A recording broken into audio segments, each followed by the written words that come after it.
guys, it's the beginning of our holiday horror marathon. Me and Kat are back together for yet another marathon. We love doing these thematic watchings and viewings of different movies, and we're back to doing horror. We just did musicals. Check that out. It's on this very YouTube channel, but I'm really ready for the darkness. How about you, Kat? I am so pumped up. I cannot wait. I need some horror in my life right now. And we can't wait, so much so that we actually already watched a movie from our marathon, which is good because we're going to be talking about it today. And that movie is the anthology film Holidays. And now the only rule with this marathon we're doing is that the movies can be about any holiday as long as it's not exclusively about Halloween or exclusively about Christmas, because we already have separate marathons for those holidays. So that was our only rule. And yes, this movie we're talking about today, Holidays, does involve Halloween and Christmas, but very small because it is an anthology film. It's just a very short part of the movie. So we've made an exception, and that's why we're talking about Holidays today. Yes, and Holidays actually has 8 different holidays that they're featuring. They are Valentine's Day, St. Patrick's Day, Easter, Mother's Day, Father's Day, Halloween, Christmas, and New Year's Eve. So we're going to start off our conversation today with Valentine's Day. So looking at Valentine's Day, the setting takes place in a high school. As Kelsi and I were talking earlier, if any of you are familiar with Carrie, it's that kind of a vibe. You've got a girl who's awkward and she's being bullied by the other girls in the high school. There's a coach, and the girl that's being bullied, she has a crush on the coach. So then it leads into some uncomfortable situations. I have to say that the girl herself that they chose was perfect casting. She is 100% creepy. There are scenes in the film that, I was kind of freaking me out a little bit. I know exactly what you mean. I feel the same way. She really was perfectly cast because she didn't have a lot to work with in as far as dialogue goes. She basically, for the most part, during this little mini story, only had her body language and facial expressions to use. And she used them both so effectively, especially her facial expressions. At the very end, she has this smile, and you guys will know what we mean if you go back and watch it after we talk about it. It is very off-putting, something's off there, something's very creepy, it's not right. So I really love it. And there's also a part in the woods where, she also has very awkward, scary body language. You could tell me about that, Kat, because I know you mentioned it.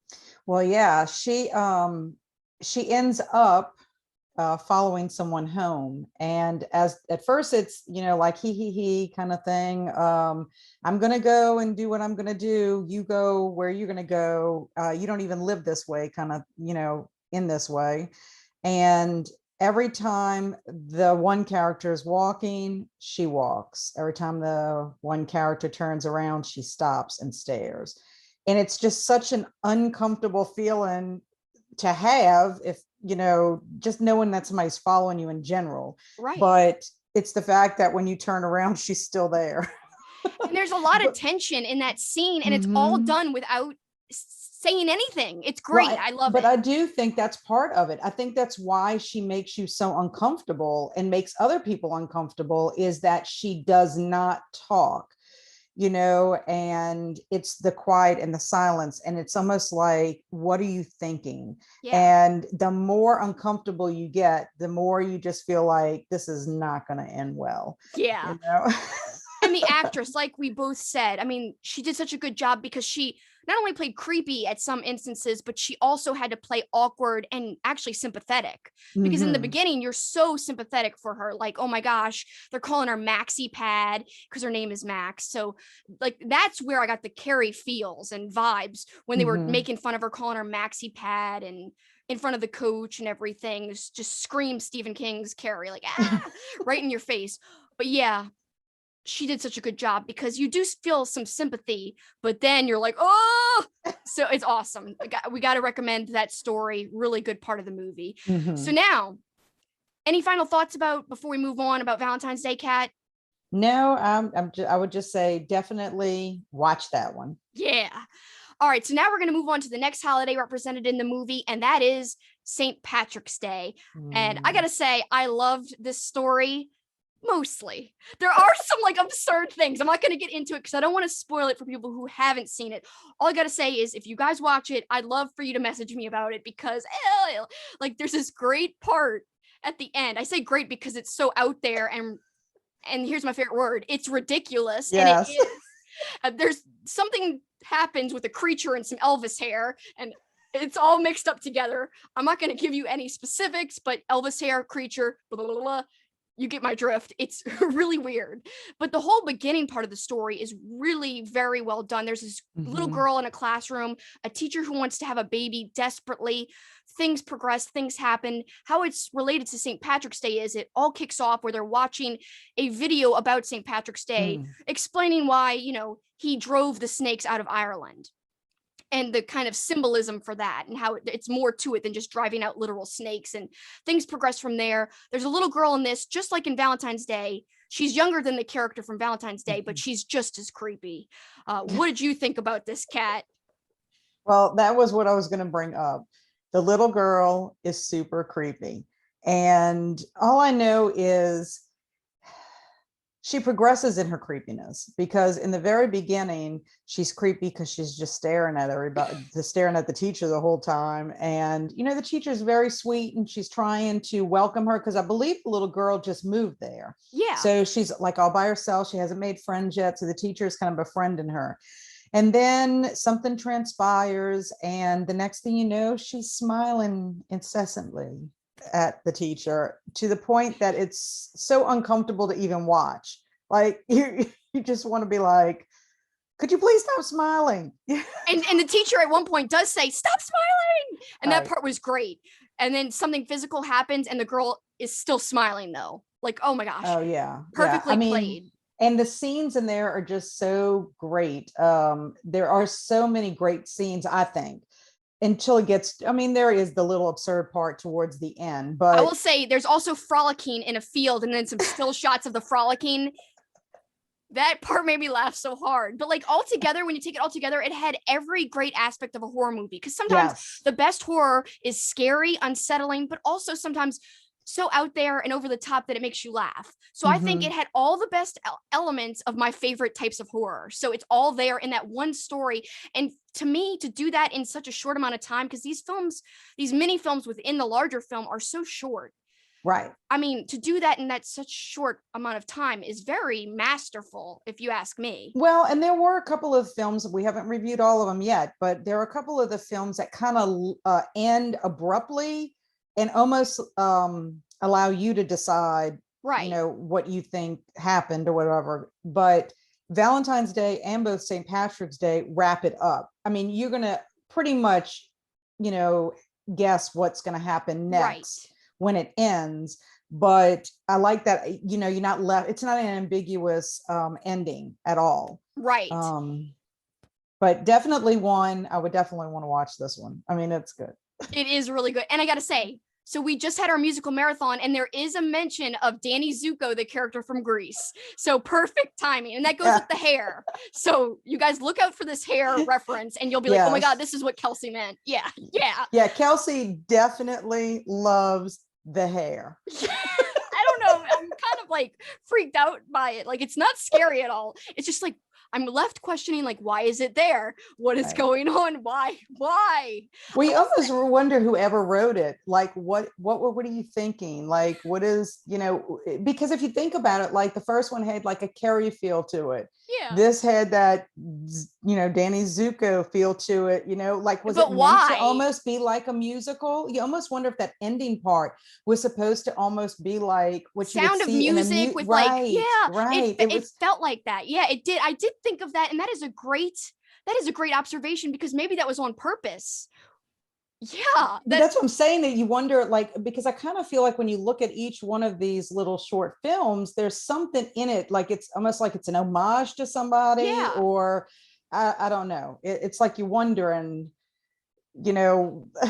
and of course the director had to have some play in it too, about how they wanted to execute whatever. But I will say the only negative part, I'm not saying that the absurd stuff or the whenever the hair comes in, it's not negative. It's just like, you're just like very shocked and like curious as to why the hell it's there. But anyway, that's not the negative. The negative is there's a CGI thing in it, and I didn't like the way it looked, like the facial look Yes. of the CGI creature. I wasn't a fan of. Other Well, than that, I liked everything about I this. almost wonder if they did it on purpose so it could be absurd. Yeah, maybe everything is supposed to be so dreamlike, like it is a musical. Yes. So out there, far-fetched. Like you said, it might go all with the theme, which totally kind of makes sense to me now that you mentioned, like maybe it was all supposed to be just like a musical. Yes. Yes. I love it. Oh my God. Well, Kat, at least they didn't have any flying cars in it. That's true. That we would have to go back and watch Christmas Evil for a horror movie with that. But yeah. Right, that's true. It's so great. So our next film is Easter. And Ooh.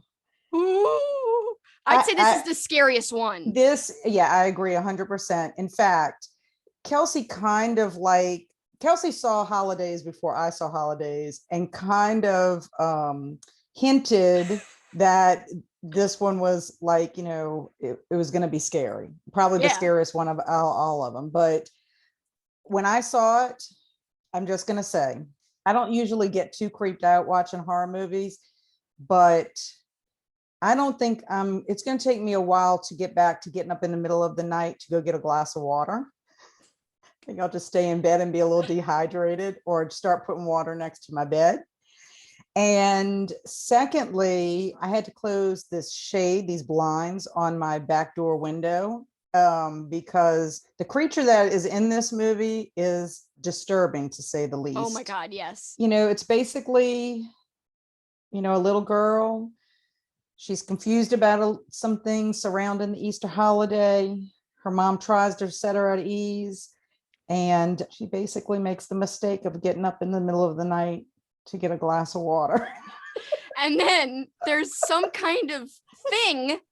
I mean, you can't even describe what the hell it really is. There's some kind of thing waiting for her. And oh my God, the way it gets to her, I'm so creeped out. There's a finger that is inserted into a wound. I gotta say, like, I almost threw up at that part. I was like, oh my God, I'm creeped out. I think, so as we said about the last story with St. Patrick's Day, that one had one of the worst CGI looking things in this whole film. I feel like Easter, that story had the best looking CGI thing.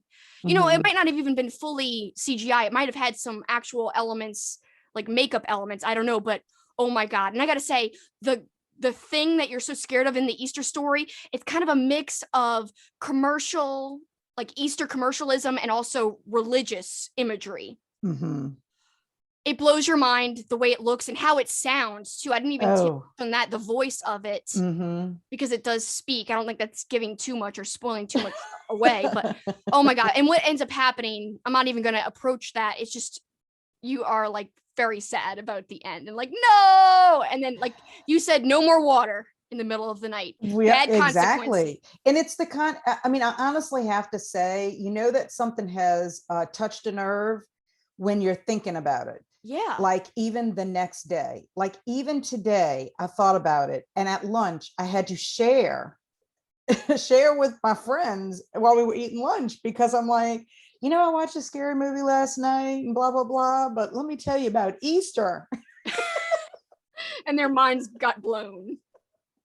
Because it is that scary. In fact, I literally wrote in my notes this sentence: the creature was one of the most disturbing things I've ever seen. And I mean that. I'm not exaggerating when I say that. It was really disturbing.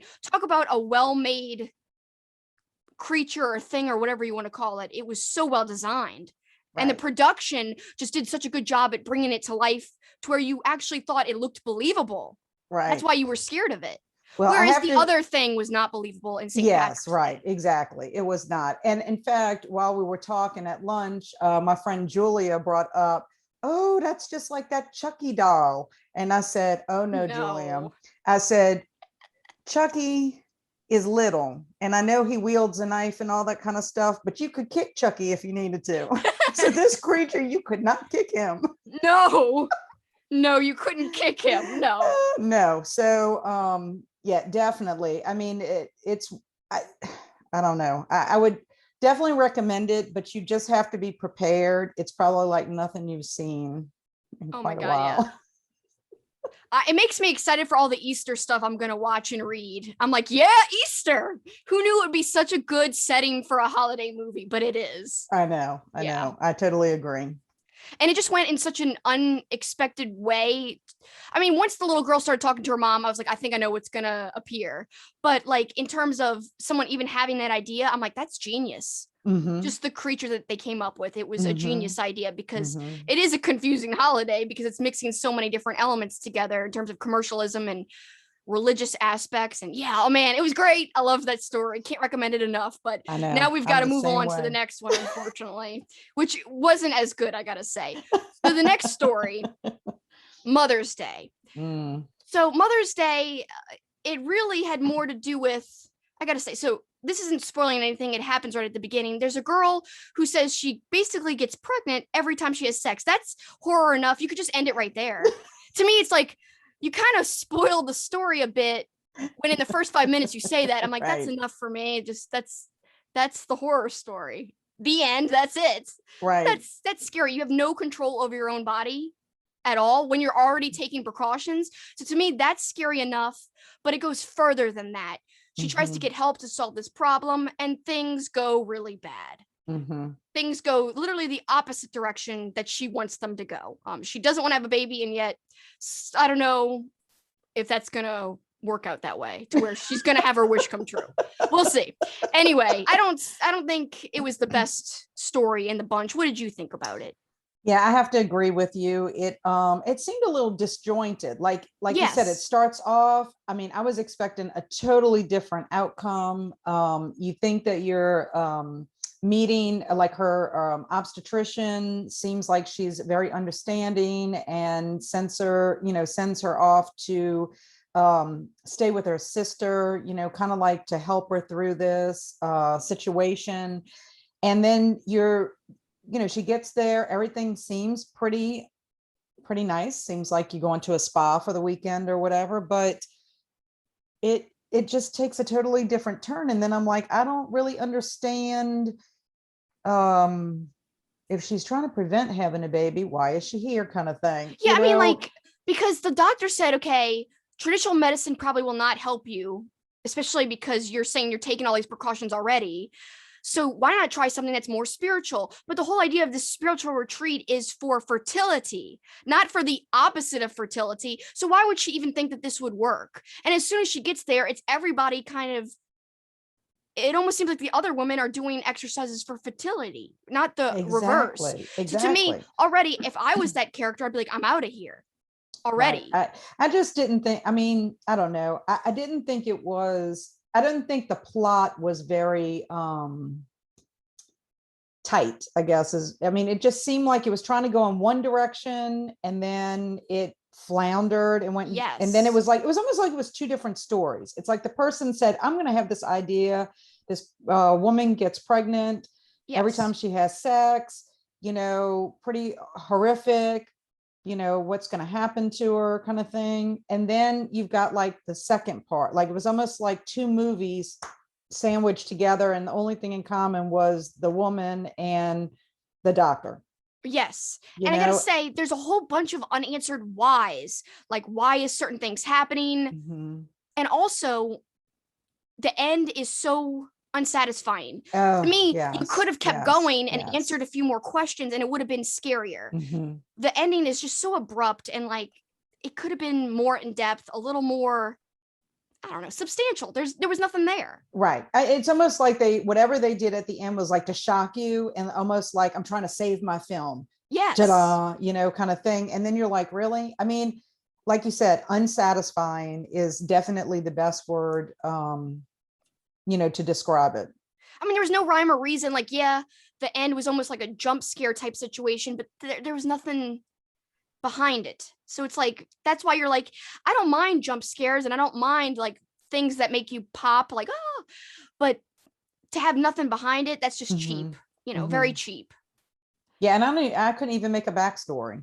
Yeah, I mean, yeah, like me I even neither. tried to think, but like I said, it was like it was two different stories sandwiched together, and it didn't make sense.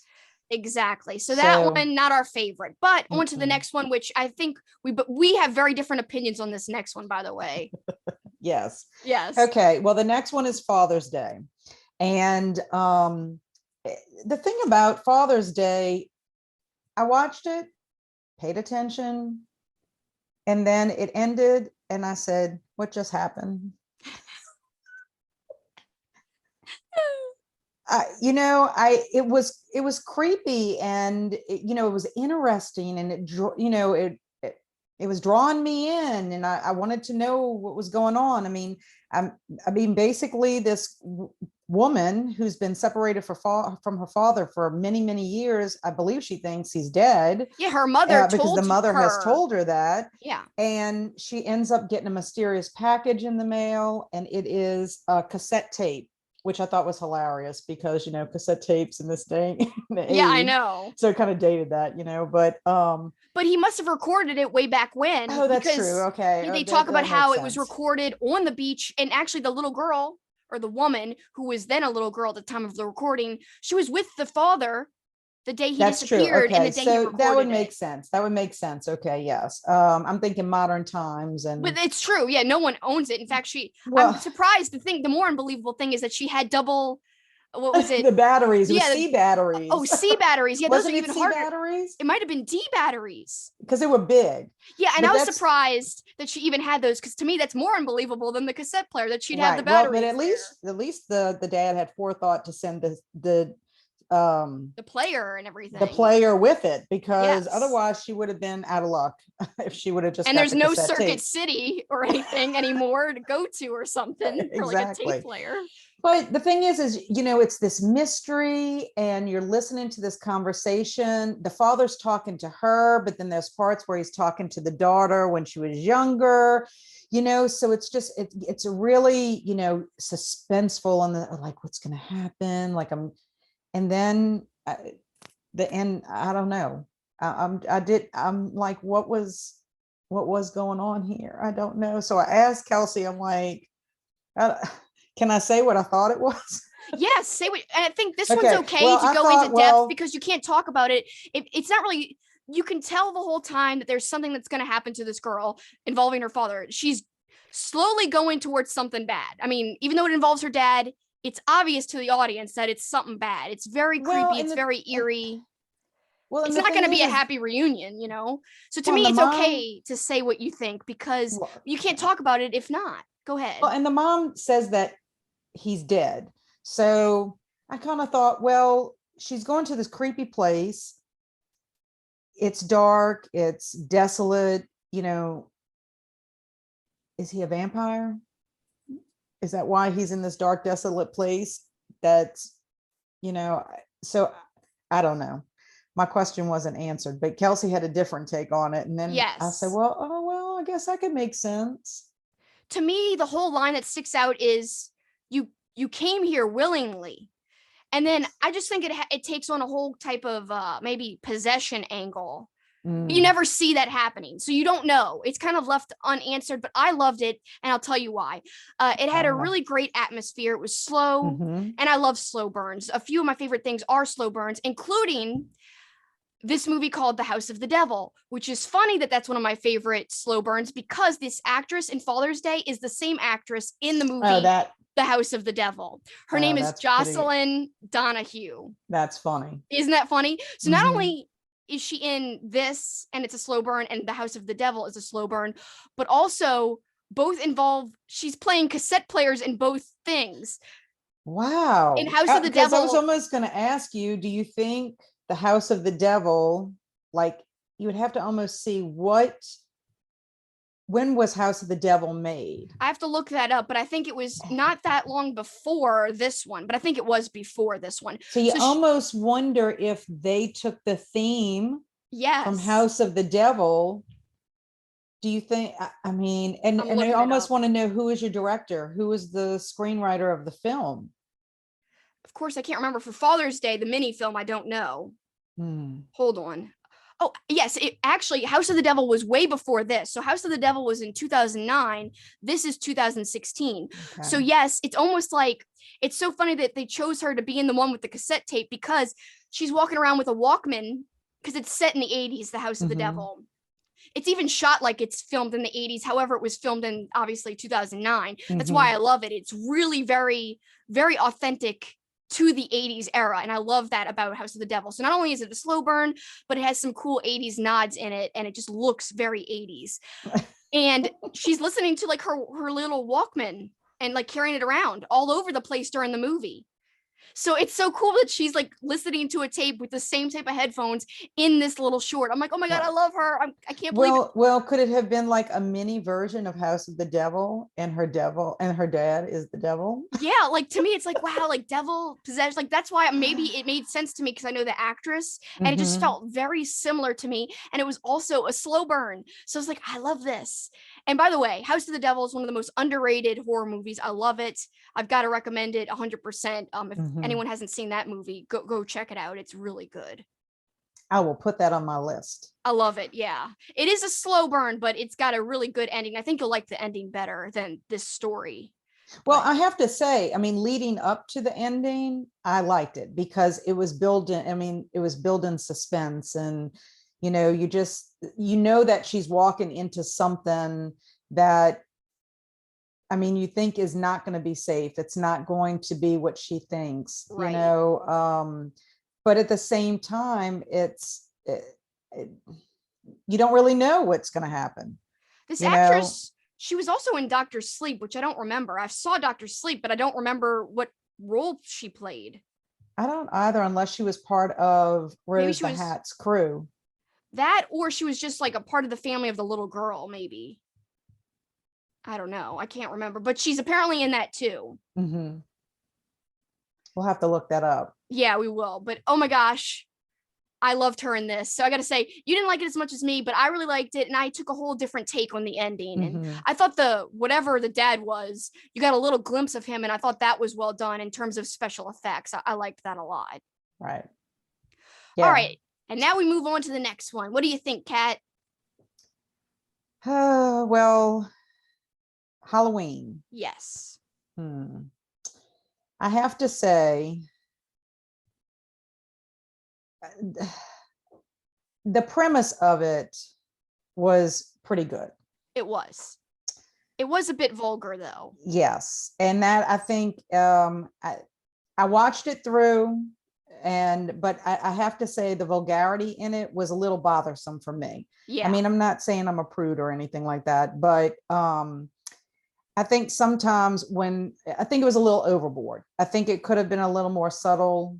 But again, depending on what the theme or who they were trying to compare it to, like I even tried to rack my brain and think, what kind of a movie would it have been similar to?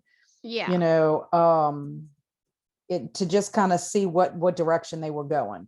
But you know, it basically opens up with, you know, this guy who's luring young women to come to work for him. He says they're not doing porn, but they're doing something unsavory. Yeah. And on video chat, on a webcam. On a video chat. And basically he is luring them there, you know, promising all kinds of stuff. And he's abusing them too. Yes, he is. In a number of ways. So yes. He's pretty disgusting. I mean, my first note that I had was, what a jerk, ! Yes. And that t-shirt is that's disgusting. Oh, I know. You knew right away that I kind of see, as soon as you saw the t-shirt, I was like, I know exactly where this is going. Like, he's going to be a douche. There's going to be something happening like with his business. But I felt like he was so douchey and so terrible and such a jerk, as you said, that I knew he had to get his comeuppance. I knew the tides were going to turn. So yeah, I kind of felt the direction it was going, but at least at the end, it had like a positive message in a way, somewhat, and a happy ending, kind of, even though there were very sickening parts. But that's horror for you, taking an exaggerated viewpoint and turning it into some kind of story. And it's disturbing, but it works. It does. It does. And believe it or not, one of the things that I was surprised about was this film was directed by Kevin Smith. Yes. So if you think about other things that Kevin Smith has done, it just seems, I don't know, I would never have thought he would have written something in the horror genre. But I can kind of see maybe why the character he chose, the language, I can kind of see that. It's very Kevin Smith in terms of like language, or like it's rated R. Right. If you think back to Jay and Silent Bob, they're very, even though Silent Bob says nothing, they're very, very, over the top cursing, but it's great. It's funny, but this was more like the over the topness was a little like unsettling. And I have to say something about Kevin Smith is one of my improv friends, Brian, actually ended up having a cameo made by Kevin Smith. And something was mentioned. He got to talk to Kevin Smith, and he was going to pitch he was going to do a cartoon or something with him. And Kevin Smith told him to send it to him, and he would see if they could turn it into a cartoon. He said, write me a little script or whatever, and we'll see if we can turn it into a little cartoon or whatever. So he did all that. And then he was able to get on with Kevin Smith again, and they had a whole conversation. And you can tell by him, just his personality, his normal personality, not as an actor. It's like, I can kind of see where he would get an idea for this. I mean, it's surprising that it's horror in the sense of what ends up transpiring, but I could see him writing characters like this jerk. I'm being nice about it. Yeah. But, oh my gosh. He was so terrible. Can I say the quote that I thought was really hilarious? Okay. Yes. I just, the one thing that just made me laugh, because there are some parts that are kind of funny, is that the line is said, this young woman shows up, and the other women say, she asks about the character, and they say, oh, he's no longer with the company due to cutbacks. And you'll find out why that's funny. It's really well done. That's a well-placed line. But I will say, like, it was hard to watch the parts where they get revenge on him, because I think if you gave somebody 1,000 guesses, they wouldn't guess the first thing they do to him. Oh my God. I would have never guessed that's what they did to him. It's so sick to watch that part. It is. It's very hard to watch. And it makes you queasy. Like, right. And I mean, but you know what? It's almost like he literally gets a taste of his own medicine. Oh yeah. Yeah. So I'm just, it's like on the tip of my tongue of what kind of movie this kind of reminds you of, where, the tables are turned kind of thing. Yeah. And I know I've seen movies like this, and horror movies specifically like this before, but of course I can't think of a reference right now. That's Murphy's Law. But I will say it's definitely more in the body horror genre or subgenre of horror, whereas like there's some kind of scary thing that's happening to like somebody's body kind of thing. It's like a very physical horror movie in terms of like you're grossed out by physical stuff, not a monster, not an idea, not a spirit. It's something more like something that could actually happen. Well, and that's the thing. It makes you, I mean, this is one thing I do think that sometimes people forget about horror movies. They're like, they'll judge a movie, oh, that was bad, or the acting was horrible, or whatever. Sometimes it's just the horrific thing that's happening to the characters. Like if you just step back for a second and say, if I was in that position or in that situation, I mean, I wouldn't be able to survive it. Yeah, I know. It's like, I definitely don't want that to happen to me.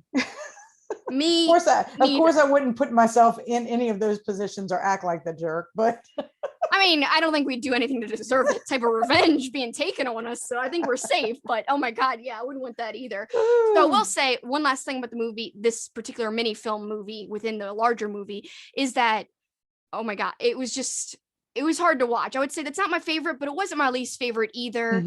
And overall, I think the whole idea of Kevin Smith being behind it made me like it a little more. Like once I saw his name at the end, I'm like, well, okay, whatever. I guess it made me be a little more lenient on it. Not that it was bad. It was just like not my favorite one because of how disturbed I was at what they did. And what the women asked him to show them, that is yes. that is the ironic part. Like that is Right. the taste of his own medicine. 100%. Show us this, and he can't. But then he's forced to figure out a way to be able to Do it. technically, And right, do right. it and show them. Mhm. So yeah, wait for that, and you'll know what I mean. Like watch it. Oh, all right. Now we can go on past that. That was Okay, so tell us about Christmas. Christmas. It's not my favorite either, but I did enjoy it. And I will say the best part about it was an appearance by Seth Green. And how do we know Seth Green?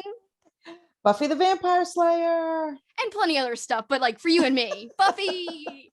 And he's still friends with Sarah Michelle Gellar today. They're really good friends. That is awesome. Yeah, I see that they post like hugging pictures all the time. Like especially Gellar, she posted on her Instagram sometimes. She goes, "I love you, Seth." Oh, I would have never guessed that they were actually like really good real life friends, but they are. Mm-hmm. But yeah, so Seth Green was the real strength of this mini feature. Mm-hmm. And I gotta say, the toy, it's all revolving around, they're trying to get this Christmas toy, and Seth Green has to do something bad in order to get it. And he kind of regrets it, but then he doesn't. And the toy is what I didn't like about it, because it didn't make any sense to me. At one point, you think it might show you what you want to see, like a fantasy, but then it seems to show you what actually has transpired, like almost like a memory playing back when you have this little visor on your head, almost as if it's like tapping into your brain and pulling into your memories and like playing it back for you. Mm-hmm. So to me, it's like, what does it do? Does it do both? Is it supposed to do one or the other? And why would a kid want a toy that just replays their memories? I don't know. I just thought that part was very strange, and it kind of confused me. And like the wife ends up finding out what Seth Green's character did, but she's not. Is she upset about it? I don't know. And then we find out more about the wife too. So that's kind of the twist, is the end. And I think that whole wife element was kind of cool too, because she's not who we thought she was. Mm-hmm. And that's the whole thing. Exactly. So what'd you think? Well, I mean, I liked it. I enjoyed it. I kind of have to agree with you about the whole visor thing, because I mean, you think you're getting something that's going to take you into some kind of virtual reality, and you're going to play a game, and it's almost like, instead of it being something that's going to take you into a virtual reality and you can be in a land that you make up or whatever the case may be, it's almost like it's your conscience.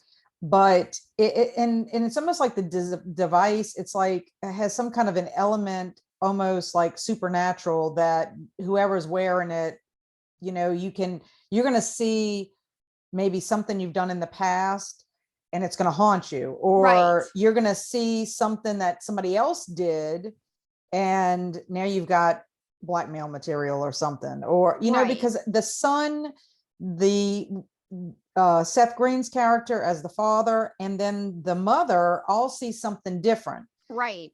And it's just, so you don't really understand what this contraption's supposed to be, And I know what they were going for. I just feel like the toy itself and how it played a big role in the story, I don't think it was executed the best way. Just because it left you kind of confused, like, especially when it came to the wife, I was thinking, like, that really happened, or was that her fantasy of what she wanted to happen?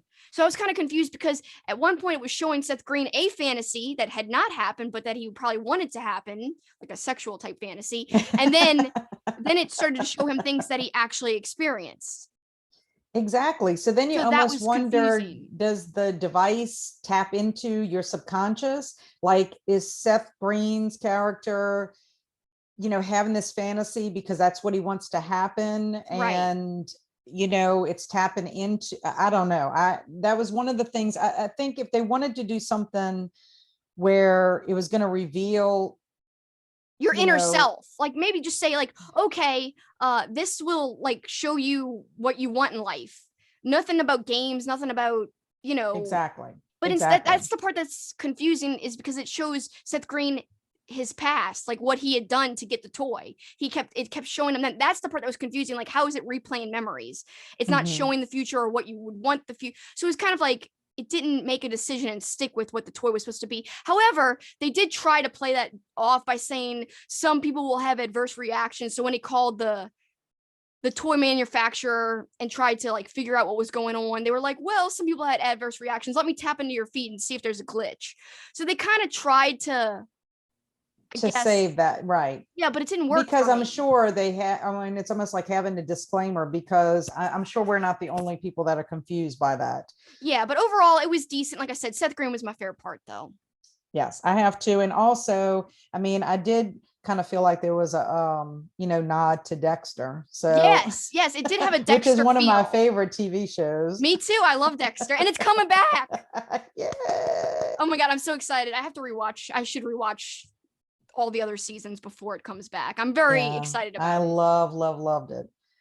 Okay, Kelsey, go ahead and you wrap up with New Year's Eve. Okay, and the final little holiday featured in this anthology was New Year's Eve. I thought that one was pretty decent.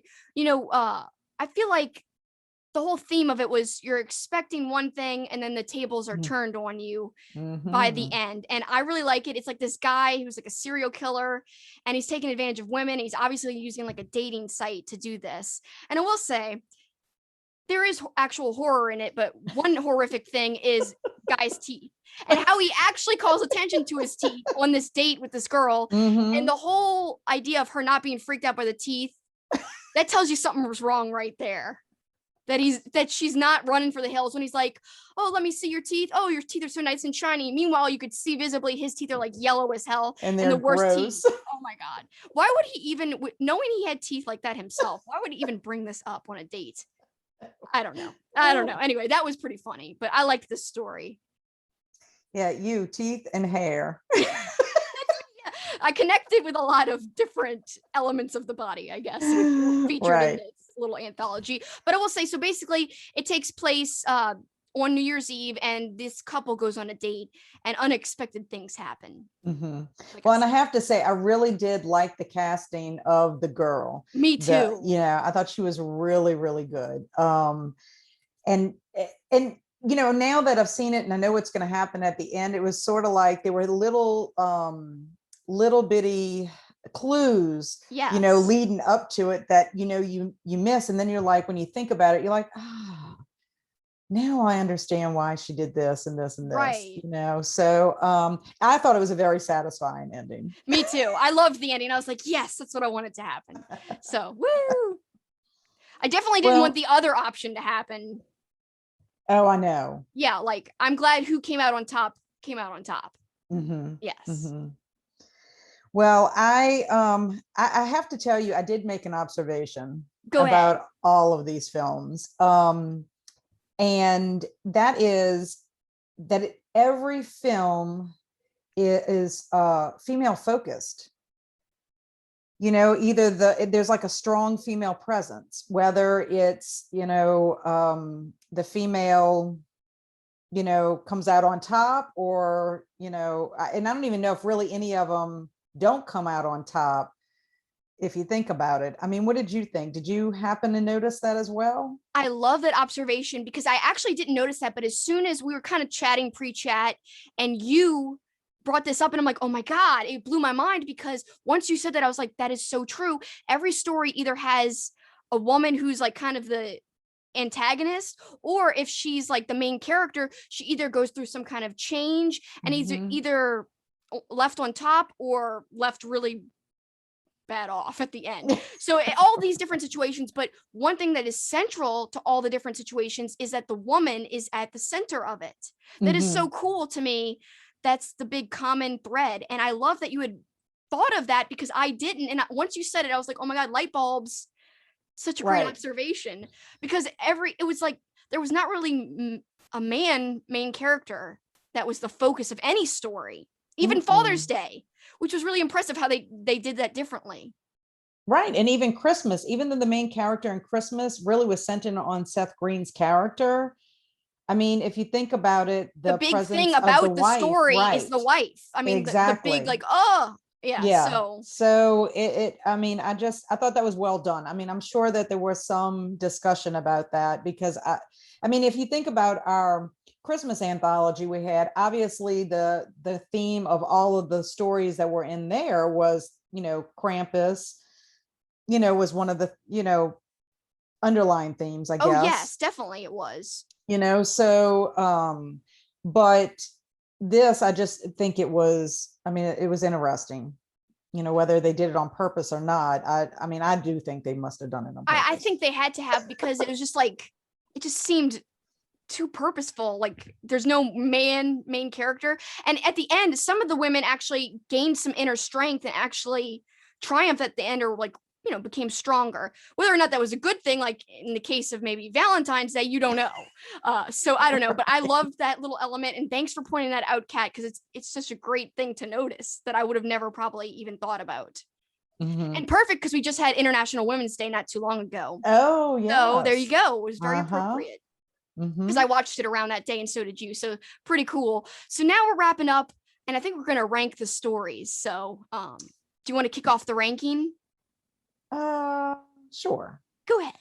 Okay, so I'm gonna start with number 8.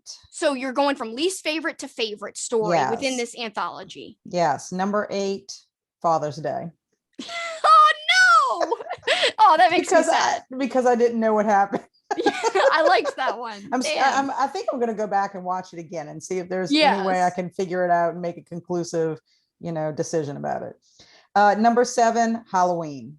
Yes. Clearly the vulgarity and excessive language bothered me, but the premise of the story was good though. Yeah.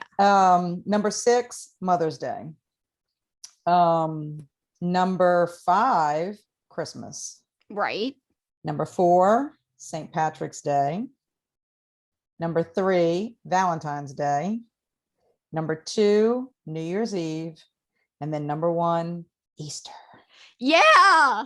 Easter is so good, I gotta say. All right, we'll see, but did it make my number 1? We don't know yet. All right. So here's my list. Again, I'm doing the same way Kat just ranked hers, from 8 to 1, aka from least favorite to favorite. All right, so who gets the last spot? I'll spoil it. It's not Father's Day. I liked that one. It's actually Mother's Day though. I just felt like the story was so lacking, and like you said, disjointed. It could have been better. They could have ended it differently, or had a little bit more oomph to the story, to where you're satisfied and the answers to some questions maybe. All right, and number 7, second to last. I struggled with where to put this movie, but I put it here at 7, Christmas. It was good, but just not my favorite. I don't know. And plus, we weren't supposed to be concentrating on Christmas too much, so it wound up there. And not far behind it, number 6, Halloween. So again, the Halloween part could have been so much more emphasized. Like it would have been cool if like they maybe kind of played into the decorations and had like a really thematic thing, but they went a totally different direction than I expected for the holiday. Basically, the only cue that it's related to Halloween was that it took place on Halloween, and one of the girls is wearing a costume, and they want to eat candy and they want to celebrate, but the guy won't let them. That's really the only tie-in. It's very vaguely related to Halloween, except that maybe you could say that the girls got a treat at the end. Trick or treat, the guy got the trick, they got the treat. Maybe that's maybe the whole idea. But yeah, just the vulgarity and the unsettling nature of what happens to the character. I was like, I can't. It's just gross. I couldn't even imagine if that happened to a real person. Like, anyway, so yeah, number 6, that was Halloween. Then number 5, Valentine's Day. I liked it, but it wasn't my favorite. It was hard to figure out where to put some of these. So Valentine's Day is number 5, but that doesn't mean it was bad. It was actually very good, and it was perfectly cast. I love the main character, the girl who played Max. She had so much that she was able to accomplish with her face and her body language, like I said earlier. Number 4, New Year's Eve. I really liked it. I mean, I would have even put it a little higher even, but there's some things I liked more. I just love the main girl, and that was really very likable, I would say. Even after you find out more about her, she's still likable. I don't know how, but she is. Right. All right, number 3, St. Patrick's Day. I just I don't know where to put it. Like, I love the beginning, and the whole idea of what the woman goes through is really like harrowing. Like, oh my God, the idea of what she had to go through at the very end. With the creature and everything. But the end is what kept it from being like number 1 or even number 2. I know why you chose it up there, because you like the hair. The hair. Oh God, the hair was so awesome. I couldn't resist putting it so high. Anyway, it was a lot of fun though. I got to say, overall, so much fun. Number 2, Father's Day. I know you and I don't agree it was your number 8, but I loved it. I just thought it was a slow burn, and I wasn't expecting it to. I knew something bad was going to happen, but I didn't think it was going to be that. So I don't know. Mhm. I like a slow burn, and I love that actress. So maybe I'm biased. I don't know. That actress Mhm. is awesome. She's really underrated. And finally, number 1, we agree. Easter. Yes, So creepy. yes, yes. You can't beat that creature or that thing or whatever. Oh, watch it, guys. At least for the Easter story. I mean, you won't be disappointed at all. I Well, think you and I wouldn't be have disappointed in any of these, honestly. no, no. And I mean, other people, I mean, this is all subjective, obviously. I Yeah, mean, yeah. other people may not agree with our rankings, and the more I think about it, when I look at, between Father's Day and Mother's Day, actually, I probably should have swapped those two, honestly, Yeah. looking at my list now, because I did actually, I think, like Father's Day more than Mother's Day. I mean, Mother's Day did have potential. I just didn't Yeah. think they knew exactly where they wanted to go. It's But like it just could have been so much more well developed, and they kind of mhm. lost sight of where it was supposed to end up. And I don't know. I'm not sure it was supposed to end up where it did, because that was kind of confusing. It could have been just more substance, as I said. Yes, I agree 100%. But I have to say, Easter is like probably the scariest and the creepiest. And like, I will be thinking about that, for days to come. And that's a sign of good horror, well-made Hmm. horror right there. So to Hmm. me, like, mission accomplished on that story. Oh my Hmm. God, it was so good. I can't wait to watch more Easter stuff. I'm so excited now. Because if it's all that good, I mean, I doubt anything would get to that level. Like the movies that we've picked out, like Rotten Tail. I doubt Rotten Tail, the movie we're going to watch for Easter, is going to be that good, but still, it might be decent. Well, you never know. You never know. But the thing that also surprised me too about this is they took holidays that are generally very happy holidays that everyone looks forward to, and they put that horror twist. And I don't know, it kind of makes you look at the holiday a little bit differently about how, the holidays could go wrong. Yes.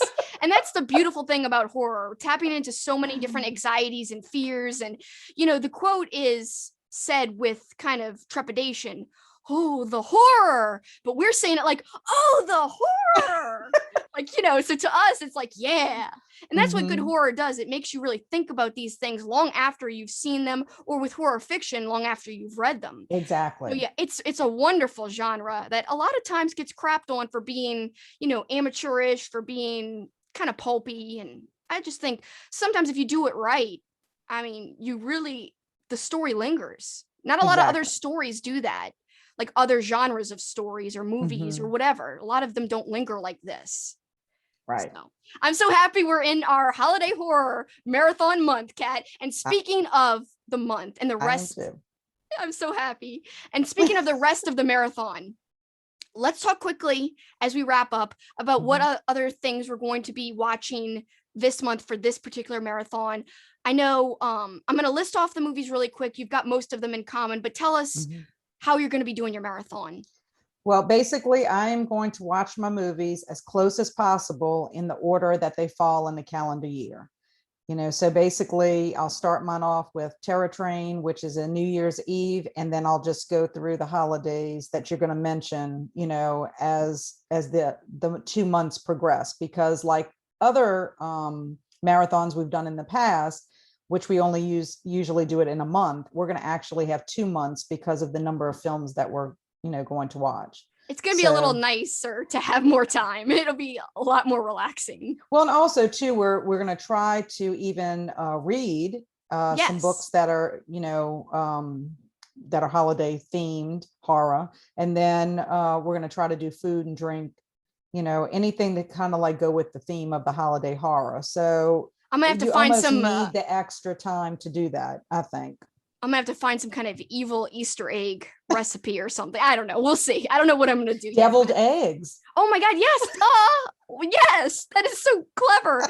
Deviled eggs, but then we what could does feed some what does eggs the that bloody. devil in House of the Devil serve? Deviled eggs. Deviled eggs.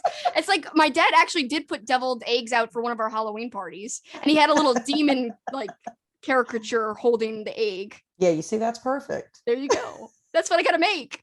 Paul wouldn't like it. He doesn't like mayonnaise, and a lot of deviled eggs have mayonnaise in them. Yes, yes, that is true. Unless you switch it for Mustard or something. 2% Greek yogurt. Oh, that could work. He likes yogurt and Greek Mhm. yogurt. Well, and if you get the one that's 2%, I'm not pronouncing it right. Faye, Yeah, I know exactly what you Fagge. mean. It has a good texture if you get the 2%. So Okay. you could swap out the mayo, I with wouldn't like it as much, but he'd like it. well, maybe you could do half and half. Yeah.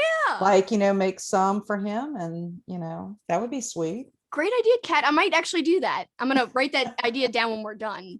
But we're so excited about this chat. Some of the movies that I'll be looking at, and Kat has a lot of these in common. Mhm. So just a few that are not the same, but these are the ones I'm going to watch. Terror Train, which is New Year's Eve or New Year's themed. My Bloody Valentine, of course, you know what that's for. Mhm. Abraham Lincoln, Vampire Hunter for President's Day. Fat Tuesday for you guys who are not from New Orleans like me and Kat. Mardi Gras, also Mhm. kind of Mardi Gras New Orleans themed. Candyman 2. Kat's not watching that one, but I am. And we're watching two different St. Patrick movies. She's watching a different Leprechaun movie. I'm watching the original Leprechaun. We're both watching April Fool's Day. I'm watching Dead Snow for Easter. I'm also watching Night of the Lepus for Easter. And we're both watching, me and Kat, the movie Rotten Tail, also for Yes. Easter. As you can see, I'm going a little Easter crazy here. I don't know. Anyway, it's going to be a lot of fun. Then I'm going to watch Mother's Day. So will Kat. Father's Day as well. I'm going to watch Stepfather, but it's not on Kat's list right now. Then we're Mhm. both watching The Evil in Us, which is July 4th themed. Severance, which is Labor Day. Then I'm really excited about this one, almost more than anything else. Thanksgiving for Thanksgiving. And finally, Kat found this at the last minute and we added it on. Hanukkah. I I know. can't believe I was shocked when I saw that. I was like, how is there a Hanukkah horror movie? And it's very faith-based, the whole plot from what Mhm. I read on the little And IMDb description. exactly. I mean, it's new. It's recent. The only other movies that I have that are different, the holidays that I'm covering that Kelsi is not, at least at right now, because sometimes she's a beast when it comes to doing movies. So she may end up adding these. We'll I'm see. watching The Happening, which is related to Arbor Day in a way, Memorial Day for Memorial Day. And then also Soul Thieves, which is going to represent Cinco de Mayo.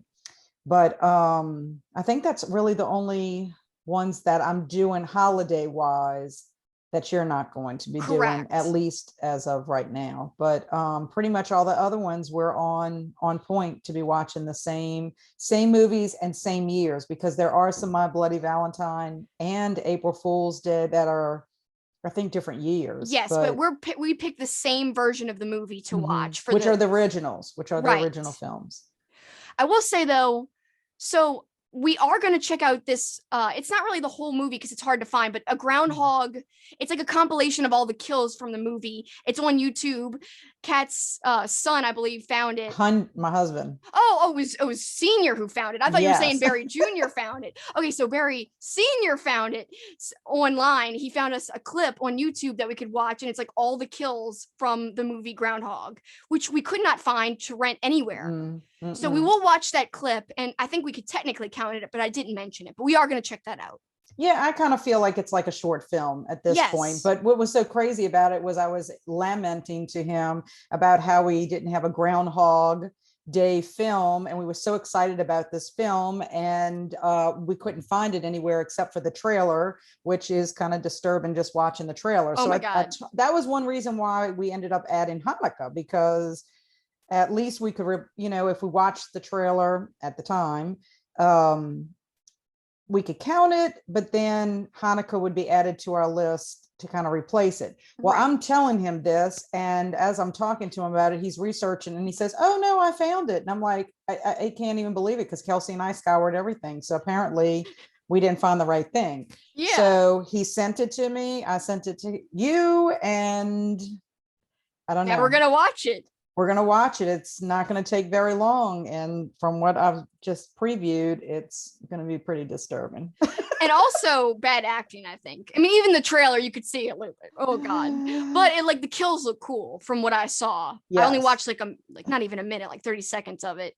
I just played the beginning. I was like, oh, the kill. Yeah. So we definitely have to take at least 5 minutes, or however long the trailer is, 8 minutes, to talk about it when we have our next chat. Yes. We obviously talk like a billion minutes about everything we watch because we're like, we're going to do a short chat. We're going to do a short chat. And then it's like an hour on one movie. Exactly. Thank God we separated this movie out. Exactly. I think we really hit on some interesting points though. And I think if people haven't seen Holidays, I hope we've intrigued you to now go out and seek it out. You can watch it if you have a Netflix subscription. So check that out. It's streaming on Netflix as we speak right now. And also you can rent it on places like Amazon and on Vudu. So you are able to rent it if you don't have a Netflix subscription. So check it out, guys. I think you'll love it. If you're a horror movie fan or just a horror genre fan in general, it's got something for everybody. And even though there's some stories you might not like as much, there's probably going to be one that you love. So either way, I think it's a good choice. Thumbs up overall. How about you, Kat? Yes, thumbs up, thumbs up. I highly recommend it. So check it out, and celebrate your holidays with a little bit of horror. Yes. Oh, the horror. All right. Thanks, guys. We really appreciate you spending your time with us and checking out our chat. Till next time, because there's more holiday horror to come. We'll see you then. Bye. Bye.